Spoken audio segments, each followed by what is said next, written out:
DeFi Education Fund Policy Director Miller Whitehouse-Levine is here with us as my special guest co-host to provide further analysis into the DeFi space.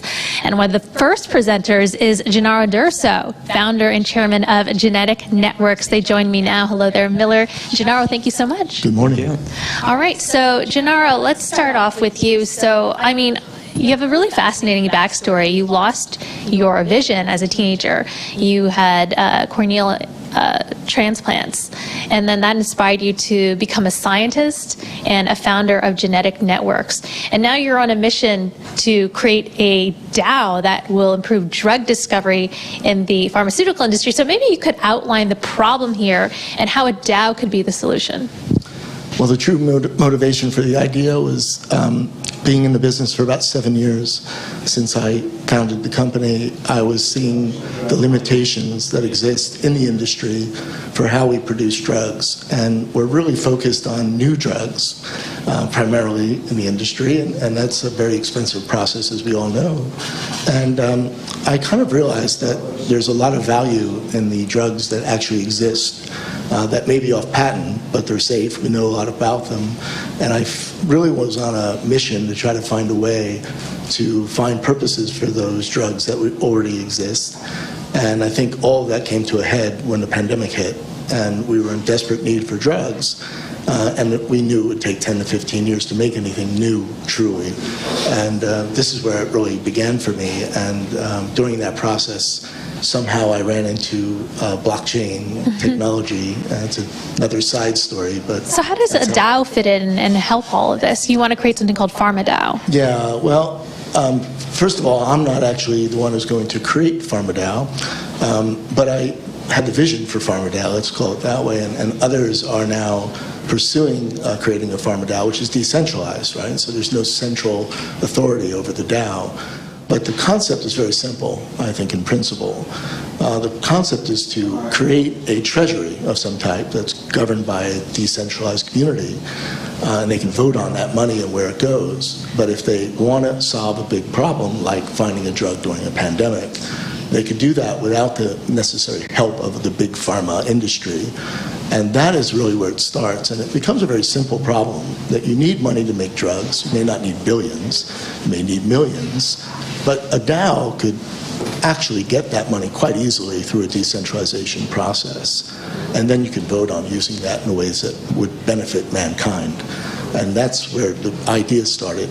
And basically it's taken off to some extent where people have realized that this is a utility for a DAO, which was desperately needed. And it could change the way we do drug discovery, basically. Gennaro, how does the DAO accelerate that 10 to 15 years as opposed to the traditional funding mechanism? Right. Well, first of all, the 10 to 15 years in a traditional funding is for a new drug. And we're not really talking about new drugs, because one of the things we did as scientists prior to starting the company was develop a technology that can really repurpose drugs, that can find applications for pre-existing drugs. That's of no interest to Big Pharma, because there's just the profits are not large enough. They can still be profitable, that's not a problem, but for pharma, it's just not enough. So it's not really accelerating the process of discovery of a new drug. It only takes about 6 months to a year to get a drug into a phase 3 trial that's already safe.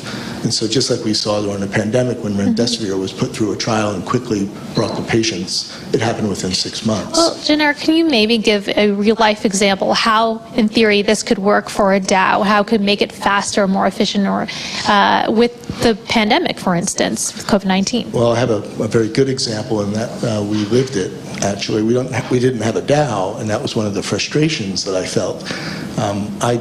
Our company discovered 7 drugs shortly after the pandemic was announced. You might ask, how in the world did you do that? But we scoured the literature for anything that looked like it was hopeful for saving lives. We didn't really care much about the viral infection itself. We were more focused on the mortality caused by the infection. That's a very big distinction between what the pharma companies will do go after viruses directly. We were going after the host response to the infection. And the drugs we were using were actually metabolic blockers that could reduce the immune or inflammation that you see during an infection. We found one drug that was saving retrospective studies were saving 60% of the lives that were on that drug. And we have this technique that we profile these drugs in a very special way. And that profile led us to 6 other drugs. And so in the end, we had 7 drugs to test. And they all had antiviral activity, in fact. But how would a DAO help? Like, why would you need a DAO to make this more efficient? Right, because the process of bringing those drugs to market become an ordeal. And there's no mechanism right now, there's no system in place to allow us to bring, if you discover an existing drug works to save someone's life, this is what I cried about during the pandemic, that there was no way for me to bring that drug to fruition. There's no easy path. And the path I had to take was government, where I went to government, pleading with them to help me bring this to clinical trial, which is expensive, and prove that it works. And in fact, one of our drugs did work in the end, but it took over 2 years to get it done. So DAOs can help that process because it's usually money in the end that prevents you from moving fast.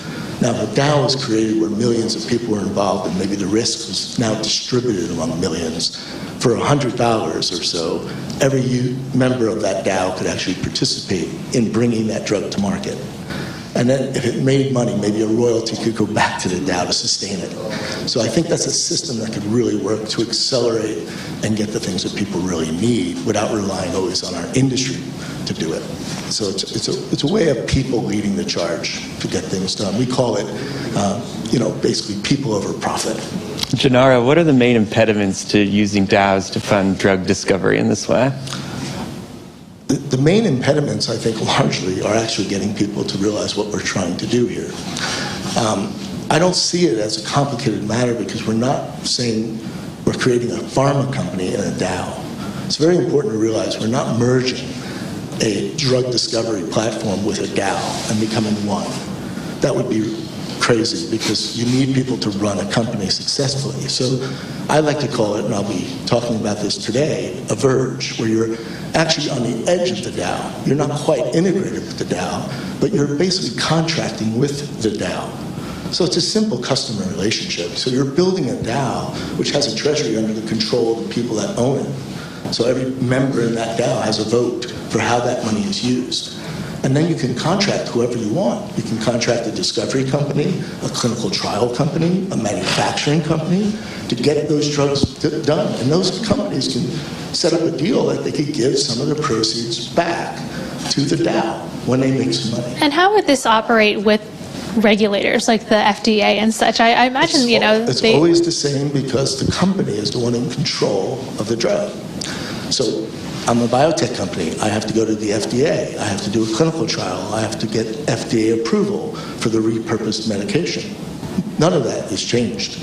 That's what I have to do anyway, but I don't have 27 buildings to maintain on my property. I have an office. I have a small lab.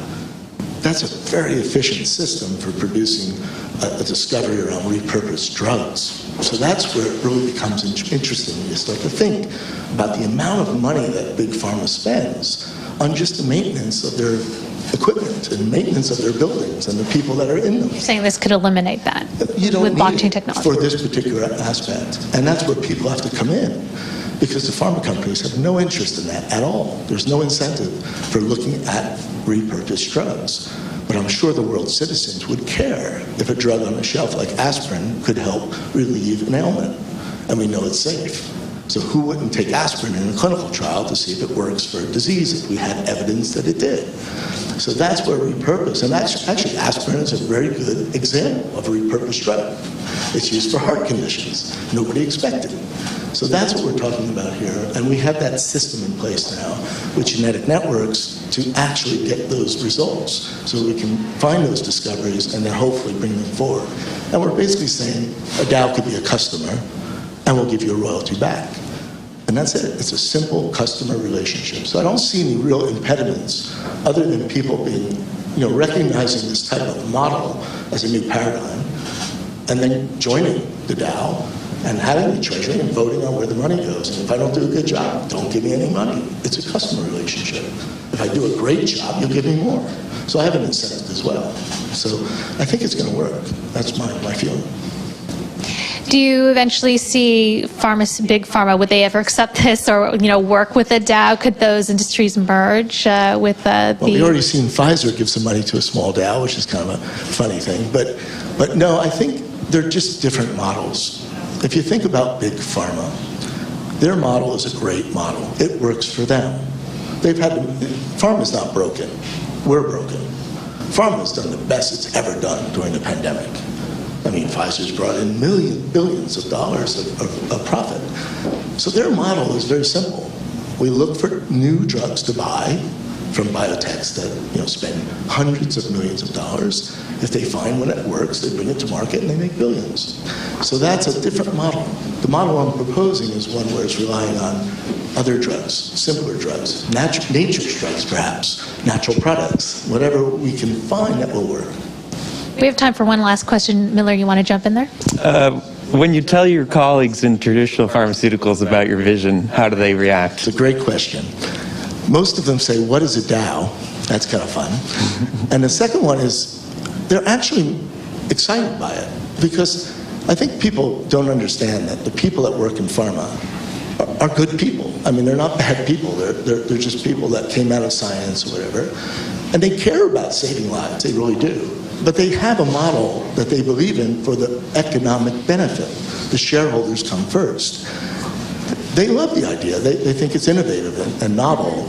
And they support me. Like Bill Lee is one of my friends from Gilead. He retired, so I can mention him. But he loves this concept, and he was the one who pushed me to go to government.